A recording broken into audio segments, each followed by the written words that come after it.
నుంచి ఒక గొప్ప కార్యాన్ని జరిగిస్తున్నారు.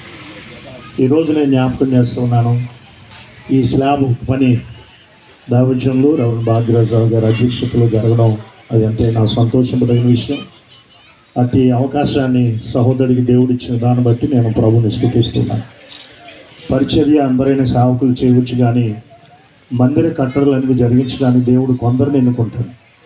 ఆ ఎన్నుకొనబడిన వ్యక్తిలో సహోదరుడు ఉండడం సంతోషం. పునాది వేసిన మొదలు కనుక ప్రయాసపడినటువంటి సంఘం అంతటిని కూడా నేను ప్రత్యేకంగా అభినందిస్తున్నాను. మందిరం అనగానే రెండు విషయాలు మీరు ఎప్పటికీ మర్చిపోకూడదు. ఆ రెండు కూడా ఇప్పుడు చెప్తేనే మీరు కృతజ్ఞత కలిగి ఉన్నట్టు. మందిర విషయంలో మనం 2023లో వాగ్దానం తీసాం. దేవుడు ఏ వాగ్దానం ఇచ్చాడు? ఏ వాగ్దానం? నీ పనుల భారం నేనే బదిలించుము, అప్పుడు నీ ఉద్దేశాలు. రెఫరెన్స్ ఎక్కడ ఉంటుంది? మర్చిపోయారు. సామెతలు 16:3. ఈ విషయాన్ని మీరు తరతరాలకు చెప్పాలి, మీరు గుర్తుంచుకోవాలి, రాబో తరాలు కూడా చెప్పాలి. మా మందిర విషయంలో దేవుడు ఈ వాగ్దానం ఇచ్చారు అనే విషయాన్ని ఎప్పటికీ కూడా.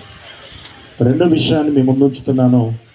మందిరాన్ని డిస్మంట్ చేసే ముందు 5 ప్రాముఖ్యమైన విషయాలు నేను జ్ఞాపకం చేశాను. ఈ 5 వేళ్ళు చూస్తే 5 విషయాలు జ్ఞాపకం రావాలి.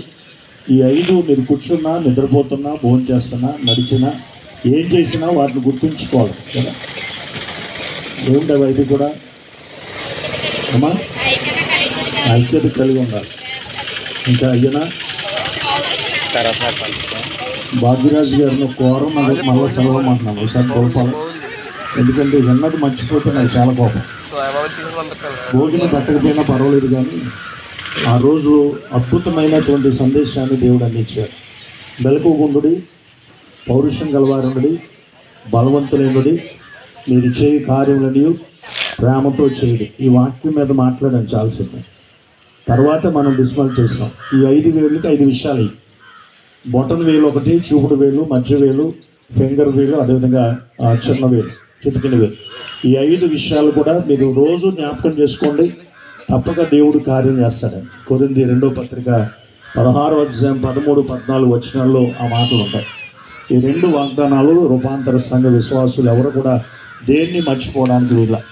కాబట్టి ఈరోజు ఈ స్లాబ్ పని జరగడం చాలా సంతోషకరం.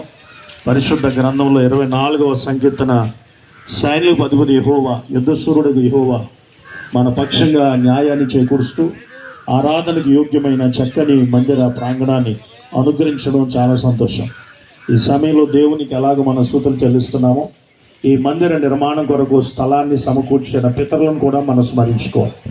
వారు లేకపోతే ఈరోజు మనం లేవు, వారు లేకపోతే మందిరం లేదు. కాబట్టి వారిని బట్టి ప్రభు నామని స్తుతిస్తూ దీని కొరకు ప్రత్యక్షంగా పరోక్షంగా ప్రయాసపడుతున్న ప్రతి ఒక్కరిని కూడా నేను ప్రత్యేకంగా అభినందిస్తూ ఉన్నాను. దేవుని పని చేయడం చాలా ఆశీర్వాదకరం. దేవుని పని చేయడానికి యోగ్యులను గూర్చి 24వ సంకీర్తనలు అంటాడు, నిర్దోషమైన చేతులను శుద్ధమైన హృదయం కలిగిన వాడే, ఇటు స్థితి కలిగిన వారే దేవుని పని చేయడానికి అర్హుడు. కాబట్టి ఈ పనిని ప్రారంభించాం. నెహెమ్యా కాలంలో ఒక్కడు యెరూషలేము అంతటిని కూడా సమకూర్చి దేవుని కార్యం చేయడంలో ముందుకు దేవుడు ఒకే ఒక వ్యక్తిని వాడుకున్నాడు. ఆ వ్యక్తి ద్వారా ప్రజలందరూ కూడా ప్రభు చాదల చెంతకు రావడం జరిగింది. నెహెమ్యా వచ్చి కన్నీరు కార్చాడు, ఈ మంచి పని చేయడానికి మనం పూనుకుందాం రండి అన్నాడు. కాబట్టి ఈరోజు నేను జ్ఞాపకం చేస్తున్నాను, మీరందరూ పూనుకున్నారు.